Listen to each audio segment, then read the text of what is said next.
Welcome back. You're listening to Get Real with Bob and Stacy. You're joining us for our Leaders and Legends segment. Our guest is Deborah Shames, author of Outfront and co-founder of Eloquy, a presentation and a communication company. Welcome to the show, Deborah. Thank you. So I want to give everybody some background on Deborah. Public speaking is our final frontier. Women have advanced in many arenas, yet we will never achieve our full potential if we avoid public speaking or follow outdated techniques that do not reflect our authentic voice. It's time for women to create our own destinies. Better communication and public speaking gives us the ability to seize every opportunity and aspire to new heights. So whether pitching for new business, delivering a talk at a conference, raising money for our favorite nonprofit, or communicating one-on-one, we can become a powerful force when we learn to speak with authenticity and confidence. Deborah Shames is co-founder of Eloquy. She has trained thousands of executives, celebrities, and professionals at all levels in their career, from just starting out to running their own companies. She delivers practical techniques for how to elevate speaking from mediocre to mastery. In 2016, her book came out called Outfront, How Women Can Become Engaging, Memorable, and Fearless Speakers. It was released by Ben Bella Books, and it's available at many online retailers. So first of all, I know in your book you debunk the myth that if you're not an expert, you don't deserve to speak on a topic. Talk about that for a few minutes. Too many women hold themselves back because they believe if they're not an expert, they don't deserve to speak on a subject. Well, here's the truth. We don't do business with experts. Trying to become an expert puts way too much pressure on us as women, and better to go out and speak as a motivator or a seasoned veteran or a facilitator, something more in sync and in line with who you really are. Give up that need to be an expert. It doesn't serve us. I love that. And also, one of the pieces that I know you talk about in your book is I think a lot of times as not just women, but anybody, we don't want to get out and speak or get in front of a crowd, small or large, because we feel like we have not perfected our speech, etc. And you say that being polished and perfect can actually hurt you. Yes. The truth is, women and many men spend way too much time researching, writing out, memorizing, or reading their content, and that's the wrong way to go. You cannot connect and engage with an audience if you're striving for perfection. What you're doing instead is proving how smart you are or proving that you're not going to make a mistake.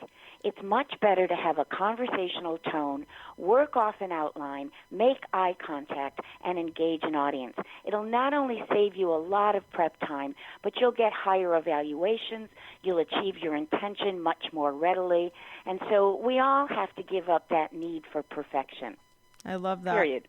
Do you have any advice for people that do have those critical voices in their heads telling them that they're not good enough and they shouldn't be the one speaking? How do we shut that off? Yeah, and it is really about the critical voice, Stacy. And it plagues so many people, and it's louder than our own personality. So the way to shut it off, first, have a clear intention of what it is you want to achieve every time you get up to speak. That's very different than saying, oh my gosh, I'm going over my content, and what if I forget something and they really don't want to listen to me? All that little chatter that goes in our head. Have a clear intention. And along that line, right before you speak, don't ever go over your content because you'll go, oh my God, I just forgot something. What if I forget something when I'm in front of a room? And then realize that the audience of 1 or 100 is not judging you harshly. They want you to be good. They want to take away something of value, and that's your job. And then if you still have anxiety, a couple of things you can do. Make sure that you prep in the sense of if you've got a PowerPoint, check out that you have the batteries and it works with their system. If you're speaking somewhere unfamiliar to you, go out and check out the space ahead of time. Surprises causes more anxiety than anything else. And then, like we mentioned a few minutes ago, take on a role. So you're not sending Stacy out to speak. You're sending out the motivator, the seasoned veteran, the visionary, the facilitator. All those techniques will reduce anxiety and make you more effective. What I will say about speaking in my own career, one of the things that I've been lucky about is that as a business owner, my company has grown from over the last 10 years from, say, 10 real estate agents to 400 real estate agents. So getting to speak in front of people, I had to start with a small group, and then I worked my way up over time. But what I'll say is I am that person that has like crazy voices in my head. And the bad thing about that is then I make these PowerPoints that are like 400 pages with written stuff because I don't want to forget something. I've gotten much better over time perfecting my PowerPoints and taking away all the bullet points because people don't want to read my stuff. But as a new speaker, like that's what ends up happening is you're so afraid that you're going to forget something that you stick everything into a PowerPoint, and nobody wants to see bullet lists or even words on a PowerPoint. Like, do you have any advice for how long a PowerPoint should be, what should be on it? Yes. First of all, the reason I wrote out front is because women, more than men, capable, talented, articulate women, hold themselves back and make sure that they put everything on their PowerPoint so they don't make a mistake or leave anything out. Well, the emphasis is on the wrong place. It's in your head. It's improving yourself. Let's put that aside as 1950s philosophy and get out there and speak typically and most times without a PowerPoint at all because audiences hate them and we don't like them either. But if you have to use one, have a presenter deck and a leave behind deck. Because the worst thing you can do with PowerPoint is make it your script up on the screen. Yes. It is not your crutch. It is not your cueing device. PowerPoint was meant to be a visual medium. And then your job when you present with PowerPoint, because we've trained teams all over the country, Mattel, TD Ameritrade, law firms, accounting firms, is use it as a visual medium. Put up pictures, graphs, charts, and then always remember the B button. It's on your keyboard and it's on most remotes. The B button or a little black box will make the screen go black. You haven't lost your slides, but it allows you to step out in front of the device, in front of PowerPoint, tell a story, engage your audience, and then when you hit it again, the slide is still there. But mainly, Stacy, know that you're the main act. PowerPoint is just your support. And the more you take chances, the more that you get out there, not only will you feel better about yourself, but the audience will love you for it.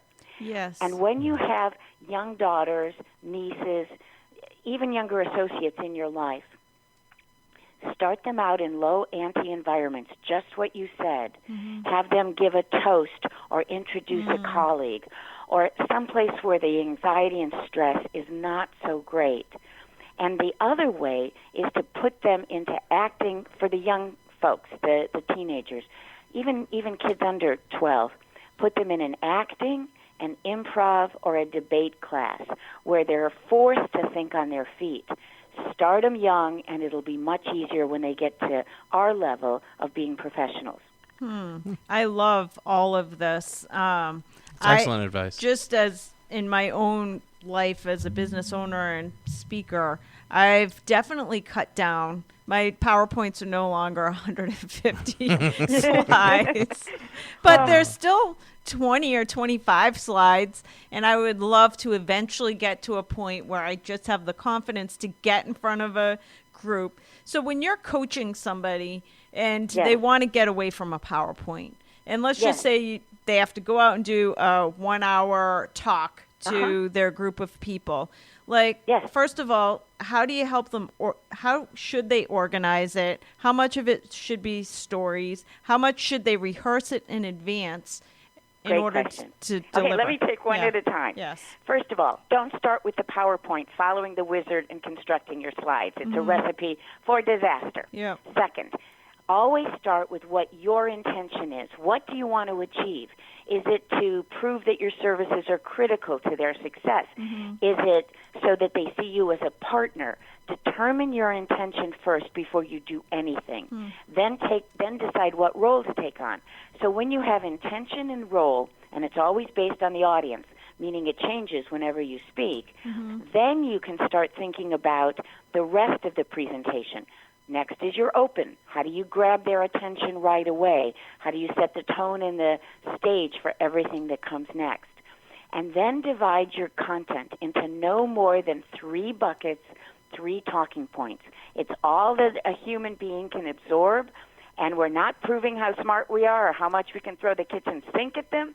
We're achieving our objective with 3 talking points. It's there that you decide to include PowerPoint, which will allow those 150 slides, not just down to 25, but maybe down to 8 slides. And then the close is what they'll remember most, so you've got to put your attention on the close. And when I coach individuals, when I go into work with teams, we always put the PowerPoint module last, because we've created great speakers, and they're authentic, and they're engaging with an audience, and then they add PowerPoint and everything changes.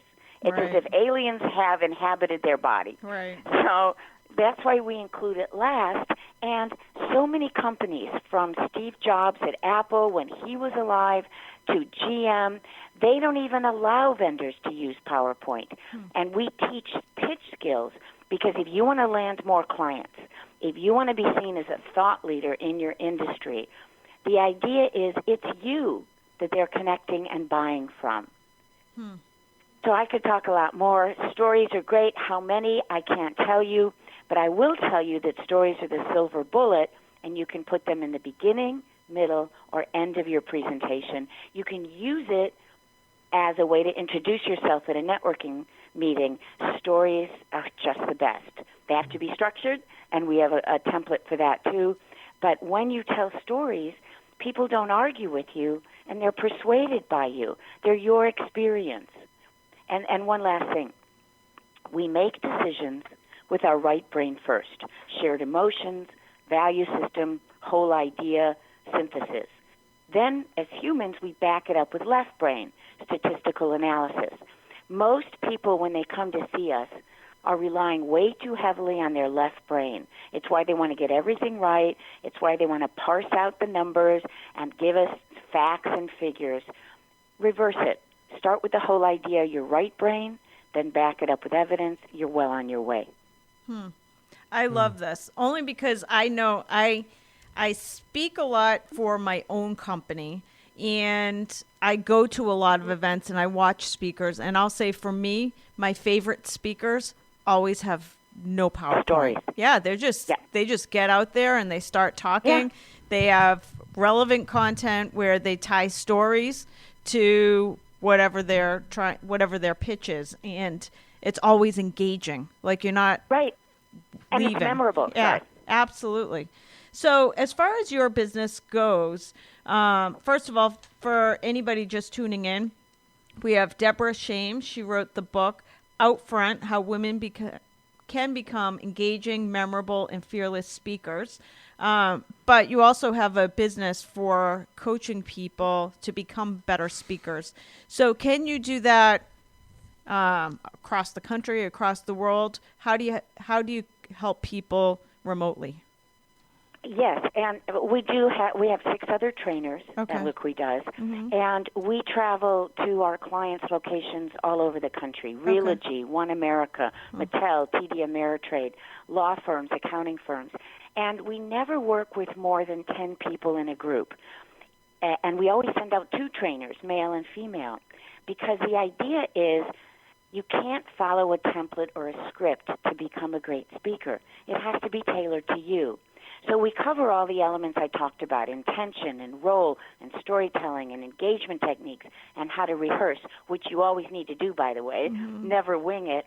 And we do these in a couple different ways.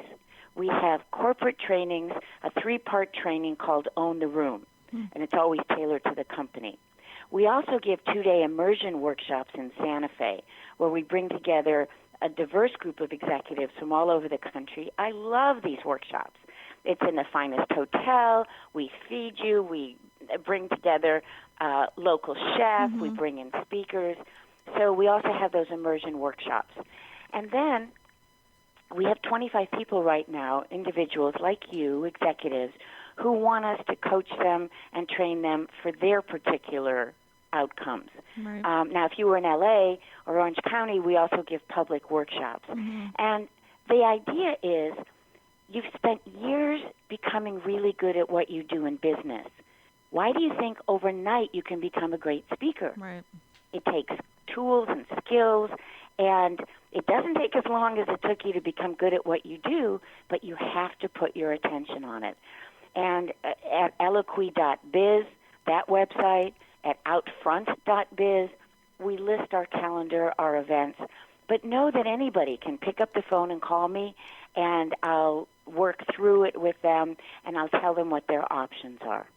It's awesome stuff, because even though it's public speaking, I feel like every salesperson in every industry, I mean, we're in the job of public speaking. It's just you might only be speaking to one person or a room of 5,000 people, but we're all in the business of public speaking. So this is awesome stuff. If you could repeat again where people can find more about you and your company. Yes.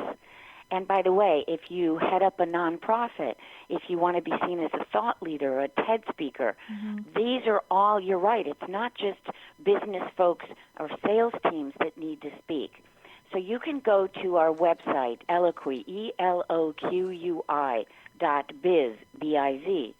You can go to the website for Outfront, which, by the way, was just released in January of this year. That's outfront, one word, .biz, B-I-Z.